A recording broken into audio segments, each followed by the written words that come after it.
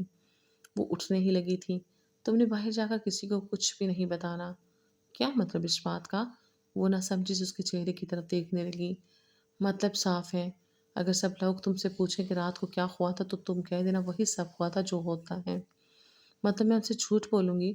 اسے حیرت سے آنکھیں پھاڑتے ہوئے کہا۔ آپ نے میرے ساتھ کچھ بھی نہیں کیا۔ یا اللہ، اس لڑکی کو تو ذرا بھی شرم نہیں آتی؟ زاویار نے بے ساختہ سوچا۔ ہاں، کیونکہ وہ تمہاری بہتری کے لیے ہی تھا، مگر اب تم باقی سب لوگوں کو یہی بتاؤ گے کہ ہم دونوں میں سب کچھ ٹھیک ہے۔ خبردار جو کوئی بے وقوفی کی، میں جھوٹ ہرگز بھی نہیں بولتی۔ وہ جان بوجھ کر زاویار کو تنگ کر رہی تھی، اسے مزہ آ رہا تھا۔ دیکھو، میں تمہاری جان لے لوں گا، پہلے آپ مجھ سے یہ وعدہ کریں کہ آج رات آپ مجھے آئس کریم کھلانے کے لیے لے کر جائیں گے۔ اس نے انگلی اٹھا کر اسے دھمکی دینے والے انداز میں کہا تو وہ کچھ لمحوں کے لیے سوچ میں ڈوب گیا۔ ٹھیک ہے، میں تمہیں آئس کریم کھلا دوں گا، لیکن ڈن ہے، ہم دونوں کے درمیان ڈیل ہو گئی ہے۔ آپ روز رات کو مجھے آئس کریم کھلانے کے لیے لے کر جایا کریں گے اور میں سب لوگوں سے جھوٹ بولا کروں گی۔ میں نے روز رات کی بات نہیں کی تھی لڑکی، لیکن میری گناہ گار کانوں نے تو ایسے ہی سنا تھا زاویار جی۔ وہ ہنستی ہوئی اٹھی اور واش روم میں گھس گئی۔ اب زاویار کو اس کی چالاکیوں کا اندازہ ہو رہا تھا۔ وہ جتنی معصوم بنتی تھی اتنی معصوم بالکل بھی نہیں تھی، مگر اس کے ساتھ رہتے ہوئے بھی وہ کافی انجوائے کر رہا تھا۔ جب وہ دونوں نیچے گئے تو سب لوگوں نے بے ساختہ ماشاءاللہ کہا۔ وہ دونوں ایک ساتھ بہت ہی اچھے لگتے تھے۔ سنجیدہ سا یاویار اور چلبلی سی عریشہ، دونوں ایک پرفیکٹ میچ تھے۔ اس کی سہیلیوں نے اسے گھیر لیا اور رات کے حوالے سے پوچھنے لگی۔ وہ لوگ مردوں سے تھوڑے ہی دور بیٹھے ہوئے تھے۔ زاویار بار بار نظریں اٹھا کر اس کی طرف دیکھتا تو اس کے لبوں پر مسکراہٹ پھیل جاتی، کیونکہ وہ شرمانے کی ناکام ایکٹنگ کرتی ہوئی بہت کیوٹ لگ رہی تھی۔ واہ یار، تمہارے تو مزے ہو گئے ہیں۔ مجھے بتاؤ کہ… خبردار جو تم نے کچھ اور پوچھا۔ مرد اور عورت ایک دوسرے کا لباس ہوتے ہیں، ایسی باتیں بتائی نہیں جاتی، اور تم لوگوں نے مجھے کچھ زیادہ ہی بے شرم سمجھ لیا ہے۔ خبردار جو اب تم لوگوں نے ہم دونوں کے حوالے سے کوئی سوال کیا۔ واہ، میری بیٹی تو بہت سمجھدار ہو گئی ہے۔ جب فوزیہ نے اپنی بیٹی کے منہ سے یہ بات سنی تو بے ساختہ بولی تو وہ ایک لمحے کے لیے گھبرا گئی۔ ارے ڈرنے کی ضرورت نہیں ہے، اب تم شادی شدہ ہو گئی ہو، اب اس طرح کی باتوں پر گھبرایا نہ کرو۔ چلو آؤ کھانا لگاتے ہیں، ٹائم ہو گیا ہے۔ جب وہ گھر واپس آئے تو وہ کافی خوش نظر آ رہی تھی۔ ہم لوگ کچھ ٹائم کے لیے شہر سے باہر جا رہے ہیں۔ زاویار کی بات سن کر اس نے حیرانگی سے اس کے چہرے کی طرف دیکھا۔ کیا مطلب ہے؟ ہم کہاں پر جا رہے ہیں؟ مجھے کچھ کام ہے سوات میں۔ واؤ، کیا میں بھی آپ کے ساتھ چل رہی ہوں؟ ہاں، ایک صورت پر، اگر تم مجھ سے وعدہ کرو گی کہ تم میتھ کا سلیبس وہاں پر ختم کر لو گی۔ یا اللہ، مجھے صبر عظیم عطا فرما۔ آخر یہ شخص پڑھائی کے علاوہ کوئی اور بات کیوں نہیں کرتا؟ وہ اونچی اونچی آواز میں دوائیں کرتے ہوئے بولی۔ میں نہیں چاہتا کہ میری بیوی میٹرک فیل ہو۔ کم سے کم تم ایف ایس سی تو پاس کر لو، خود پر نہیں تو مجھ پر ہی احسان کر لو۔ کیا کہیں گے لوگ؟ ملک کا اتنا بڑا بزنس مین، اس نے میٹرک پاس لڑکی سے شادی کی ہوئی ہے۔ لوگ ڈگریاں خرید بھی لیتے ہیں، آپ بھی مجھے کوئی ڈگری خرید کر دے دیجیے گا۔ کون سا باقی سب لوگوں نے مجھ سے میری ڈگری کے مطابق سوالات کرنے ہیں؟ اچھا، تو تم یہ کہہ رہی ہو کہ میں تمہارے لیے کرپشن کروں گا؟ جی، میں ایسا ہی کہہ رہی ہوں۔ اگر آپ کو مجھ سے واقعی محبت ہوئی تو آپ ایسا ہی کریں گے، مگر اب… اچھا اچھا ٹھیک ہے، آپ کو زیادہ باتیں بنانے کی ضرورت نہیں ہے۔ گھر جا کر اپنی پیکنگ کر لو اور دھیان رکھنا کہ سارے سردیوں والے کپڑے ڈالنا، کیونکہ وہاں پر بہت زیادہ سردی ہے، برف باری بھی ہو رہی ہے۔ علیشا کو برف باری دیکھنے کا بچپن سے ہی بہت شوق تھا۔ جب بھی وہ اپنے گھر والوں سے اپنی خواہش کا اظہار کرتی تھی تو وہ بڑے مزے سے کہہ دیتے تھے، جب شادی ہوگی تب اپنے شوہر کے ساتھ جا کر اس طرح کے شوق پورے کرنا، ہم سے تو کوئی امید نہ رکھو۔ اور اب وہ ایسا ہی کر رہی تھی۔ وہ سوچ بھی نہیں سکتی تھی کہ زاویار اس پر اتنا مہربان ہو جائے گا کہ وہ اسے اپنے ساتھ لے کر چلا جائے گا، مگر یہاں پر آ کر اسے احساس ہو رہا تھا کہ اس نے اپنی زندگی کی کتنی بڑی غلطی کر دی ہے۔ زاویار تو سارا دن کام کے سلسلے میں باہر ہی رہتا تھا، جبکہ وہ کمرے کے اندر ہی قید رہتی تھی۔ یہ ایک فارم ہاؤس تھا جو زاویار کا اپنا ہی تھا۔ میرا شوہر تو بہت زیادہ امیر ہے، مجھے تو اس بارے میں پتہ بھی نہیں تھا۔ وہ منہ ہی منہ میں بڑبڑا رہی تھی اور اس کے ساتھ ساتھ پورے فارم ہاؤس کا جائزہ لے رہی تھی۔ اگر میرا شوہر امیر ہے تو اس کا مطلب ہے میں بھی امیر ہوں، یہ کہہ کر وہ کھلکھلا کر ہنسنے لگی۔ زاویار جو کہ تھوڑی دیر پہلے ہی وہاں پر آیا تھا، اس کی بڑبڑاہٹ سن کر مسکرا دیا۔ اب اس نے فیصلہ کیا تھا کہ وہ پڑھائی کے معاملے اس لڑکی پر کسی قسم کی سختی نہیں کرے گا۔